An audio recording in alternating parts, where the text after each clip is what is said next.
Mlango wa 30.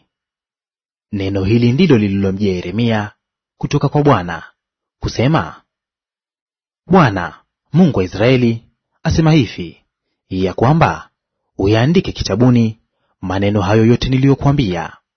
Kwa maana tazama, siku zinakuja, asema Bwana, nitakapowarejeza watu wangu wa Israeli na Yuda waliofungwa, asema Bwana, nami nitawarudisha hata nchi niliyowapa baba zao, nao wataimiliki. Na haya ndiyo maneno aliyosema Bwana katika habari za Israeli na katika habari za Yuda. Maana Bwana asema hivi, tumesikia sauti ya tetemeko na ya hofu, wala si ya amani. Ulizeni sasa, mkaone kwamba mwanamume aona utungu wa uzazi. Mbona basi ninaona kila mtu anaweka mikono yake viunoni, kama mwanamke aliye na utungu, na nyuso zote zimegeuka rangi. Ole! Maana siku ile ni kuu, hata hapana inayofanana nayo. Maana ni wakati wa taabu yake Yakobo, lakini ataokolewa nayo. Na itakuwa katika siku ile, asema Bwana wa majeshi, nitaivunja nira yake itoke shingoni mwako, nami nitavipasua vifungo vyako. Wala wageni hawatamtumikisha tena, bali watamtumikia Bwana Mungu wao, na Daudi mfalme wao nitakayemwinua kwa ajili yao. Kwa sababu hiyo usiogope, ee Yakobo mtumishi wangu, asema Bwana, wala usifadhaike, ee Israeli. Kwa maana tazama, nitakuokoa toka mbali, na wazao wako toka nchi ya uhamisho wao. Na Yakobo atarudi, naye atatulia na kustarehe, wala hapana mtu atakayemtia hofu. Maana mimi ni pamoja nawe, asema Bwana, nikuokoe.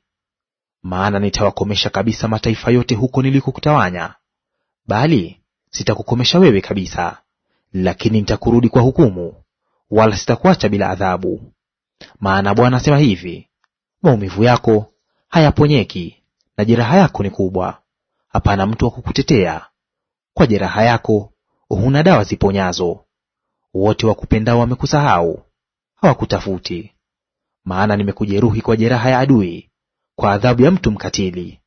Kwa sababu ya ukubwa wa uovu wako, kwa sababu dhambi zako zilikuwa zimeongezeka. Mbona unalilia maumivu yako? Hayaponyeki maumivu yako, kwa sababu ya ukubwa wa uovu wako. Kwa sababu dhambi zako zimeongezeka, nimekutenda haya. Basi watu wote wakulao wataliwa, na adui zako wote watakwenda kufungwa, kila mmoja wao.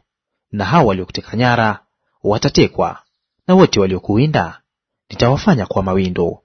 Maana nitakurudishia afya, nami nitakuponya jeraha zako, asema Bwana, kwa sababu wamekuita mwenye kutupwa, wakisema, ni Sayuni, ambao hapana mtu autakaye.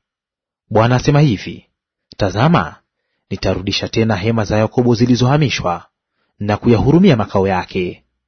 Nao mji huo utajengwa juu ya magofu yake wenyewe, nalo jumba litakaliwa kama ilivyokuwa desturi yake. Tena kwao itasikiwa shukrani, na sauti yao wachangamkao. Nami nitawazidishia, wala hawatakuwa wachache. Tena nitawatukuza, wala hawatakuwa wanyonge. Watoto wao nao watakuwa kama zamani, na kusanyiko lao litathibitika mbele zangu. Nami nitawaadhibu wote wawaoneao. Na mkuu wao atakuwa mtu wa kwao wenyewe, naye mwenye kutawala atakuwa mtu wa jamaa yao. Nami nitamkaribisha, naye atanikaribia. Maana ni nani aliye na moyo wa kuthubutu kunikaribia? Asema Bwana. Nanyi mtakuwa watu wangu, nami nitakuwa Mungu wenu. Tazama, tufani ya Bwana, yaani ghadhabu yake, imetokea, tufani ya kudumu. Itawaangukia waovu vichwani. Hasira kali ya Bwana haitarudi, hata atakapokwisha kutenda, hata atakapokwisha kuyatimiza makusudi ya moyo wake. Katika siku za mwisho mtayafahamu haya.